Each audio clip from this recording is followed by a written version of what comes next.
in which the world is perceived to have become more hostile to U.S. interests as its foreign policy objectives have encountered fierce resistance beginning on September 11th, 2001, if not before. Trump has effectively mobilized frustration and fear against external enemies such as ISIS and radical Islam more generally, and internal enemies such as undocumented migrants, whom he describes as drug dealers and rapists.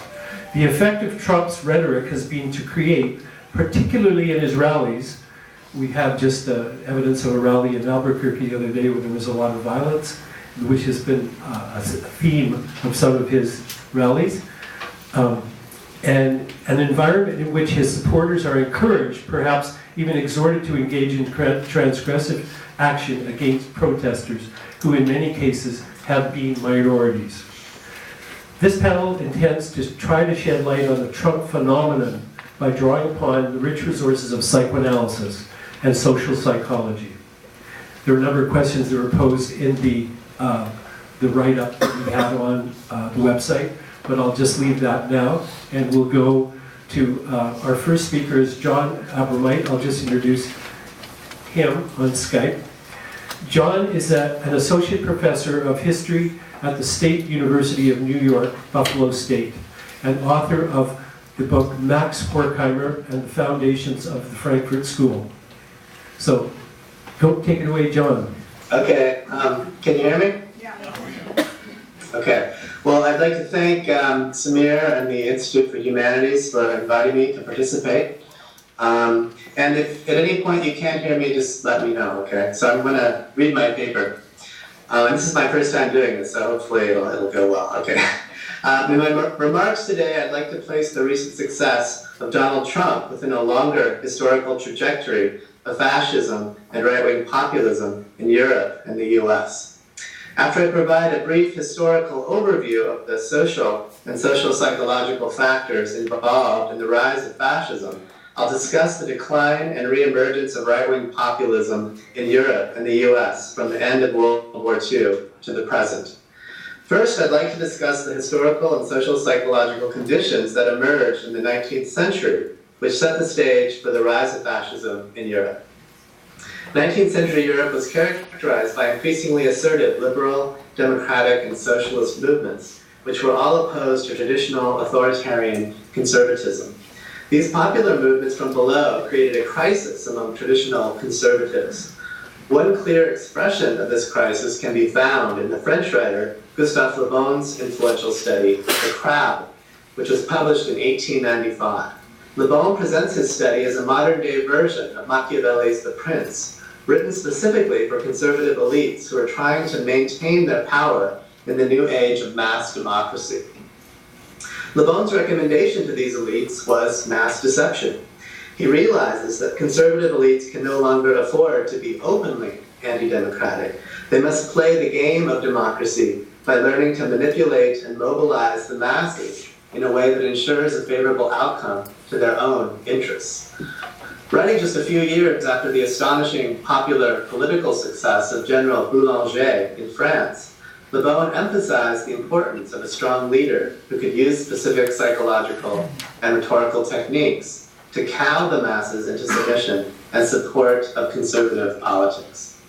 10 years later, the idiosyncratic French socialist theorist Georges Sorel came to similar conclusions about mobilizing the masses in his Reflections on Violence.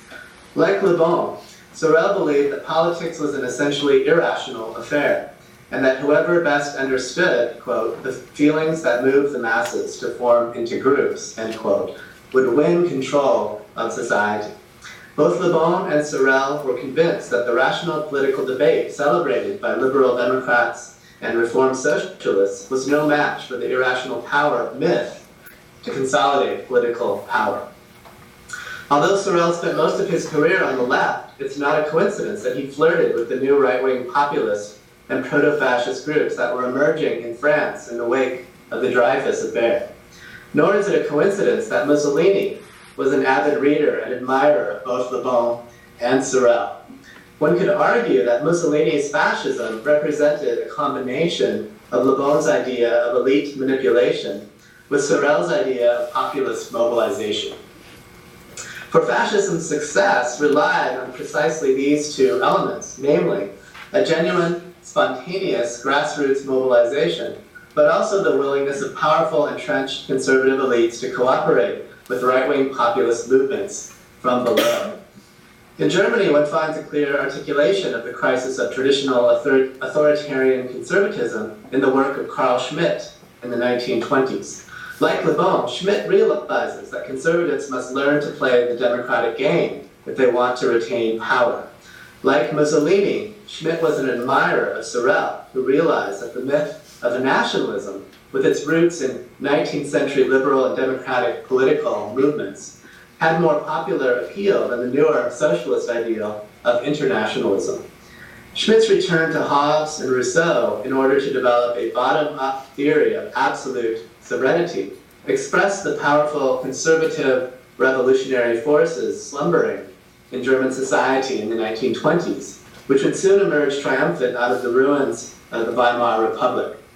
The uneasy alliance between Hitler, who had succeeded in harnessing the spontaneous right-wing populist movement in Germany in the 1920s, and Paul von Hindenburg, who represented entrenched anti-democratic conservative elites in the military and big industry, opened the door for the Nazi consolidation of power in the mid-1930s. In terms of the social psychological conditions that made fascism possible, I would like to gesture to the path-breaking work of the Frankfurt Institute for Social Research in the 1930s, and in particular to the writings during this time of Max Horkheimer and Erich Fromm. Horkheimer and Fromm both pointed to the emergence of new character structures and new class divisions in modern capitalism, which supplied the necessary conditions for the rise of fascism. Horkheimer examined the conflict in modern political theory between the liberal emphasis on self-interest and the Republican emphasis on virtue or moral duty. He argued that the former theory expressed the emerging hegemony of the bourgeoisie, whereas the latter expressed the sacrifices that would be imposed upon the lower classes as they were integrated into the new capitalist order. As long as these sacrifices were rewarded by concrete social gains, as was the case in the French Revolution, Republican virtue was defensible. But the sacrifices demanded of the lower classes lost this justification when it became apparent, especially after the July Revolution in 1830, that the promise of liberty, equality, and fraternity would not be realized by the bourgeoisie, which had abandoned its erstwhile allies from the lower classes in their common struggle against the aristocracy, and had itself become a new particularist power. Furthermore, the ongoing imposition of the ascetic, self-disciplined bourgeois character structure upon the lower classes, which was accelerated by the Industrial Revolution, led to increased levels of repression and sacrifice, and along with it, increasing resentment among the lower classes. New forms of social cohesion and new forms of compensation for these sacrifices had to be found. Drawing on Freud's early drive theory, Horkheimer and Fromm emphasized plasticity of libidinal drives and the ability of imaginary forms of compensation, such as membership in an imagined community or the imaginary love of a powerful leader, to partially satisfy repressed drives. In this context, Horkheimer and Fromm also emphasized the transformation of nationalism in 19th century Europe from a liberal democratic justification of rebellion against the ancien regime to a chauvinistic justification of social Darwinism and imperialism. They also highlighted the links between chauvinistic nationalism and compensatory sadism. With its Manichaean friend-enemy logic, chauvinistic nationalism sets the stage for violent attacks on demonized members of the outgroup. In this context, such attacks provide compensatory satisfaction of repressed libidinal drives, but also provide narcissistic gratification by affirming the perpetrator's membership in the imagined virtuous community and the approval of the powerful leader. Many of Horkheimer and his colleagues' studies of the historical and social psychological origins of fascism in Europe were carried out during their exile in the United States in the 1930s and 1940s. It's important to recognize that they did not believe that the US was immune to the powerful authoritarian tendencies in Europe that they had observed and analyzed. In fact, The Institute carried out 2 large-scale empirical studies of such tendencies in the US in the 1940s. The first was a little-known study of anti-Semitism among American workers, which was never published. The second was the much better-known Studies in Prejudice, which was published in 5 volumes in 1949, including the famous study that was co-authored by Theodor Adorno, The Authoritarian Personality. Both of these large-scale empirical studies were motivated by the question, could it happen here? Could an authoritarian movement similar to European fascism succeed in the United States?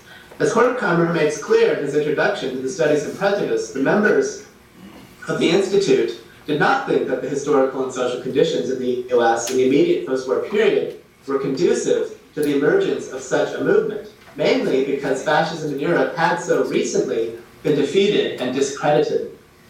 Nonetheless, this conviction did not stop them from carrying out these studies. Horkheimer and his colleagues were convinced that the powerful social and social-psychological tendencies which had led to fascism in Europe in the 1920s and 1930s existed in all modern capitalist societies and continue to exist even after the defeat of fascism. They were convinced that if social conditions change, these tendencies could reemerge. In the little time that I have remaining, I would like to suggest that social conditions have changed in the past 4 decades in ways that have enabled the reemergence of powerful authoritarian and right-wing populist tendencies. During the 2 decades after the Institute published the Studies in Prejudice, Europe and the United States experienced an unprecedented economic boom. The remarkable prosperity of the 1950s and 1960s was accompanied by the growth of an effective social state and strong trade unions that redistributed wealth and ensured the security of most, if certainly not all, citizens.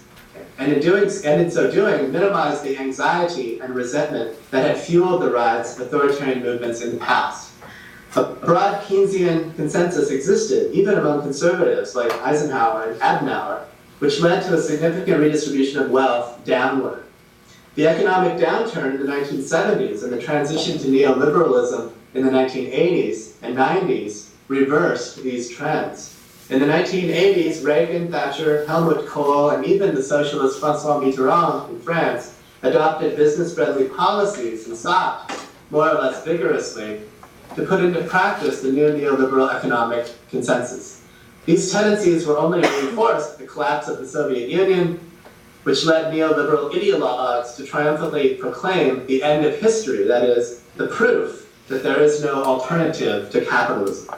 In the 1990s, American Democrats, the British Labour Party, and continental social democrats also jumped on the neoliberal bandwagon. Reformed and unreformed European communist parties, which had remained popular in Italy and France in the post-war period, also entered a period of terminal decline during this time. The main point I would like to make here is that this transition to neoliberalism also coincided with the emergence, as the Dutch political scientist Cas Mudde puts it, of a whole new family of right-wing populist parties in Europe. For example, the rise of the Front National in France corresponds more or less directly with the decline of the Communist Party and with the shift to the liberal center of the Socialist Party in France. Several sociological studies have demonstrated that many Front National voters have migrated from the Communist Party. Other right-wing populist parties in Europe, such as the Freedom Party in Austria, have also risen to prominence based on the popular criticisms of neoliberal globalization and of the mainstream social democratic and conservative parties that have pursued such policies. What is most striking about Donald Trump, in my view, is the way he has set himself apart from other candidates in the Republican primary by breaking with their neoliberal economic policies. He promises to put an end to trade deals such as NAFTA, which have cost thousands of workers their jobs. He promises to defend and expand Social Security. He promises to rebuild America's infrastructure.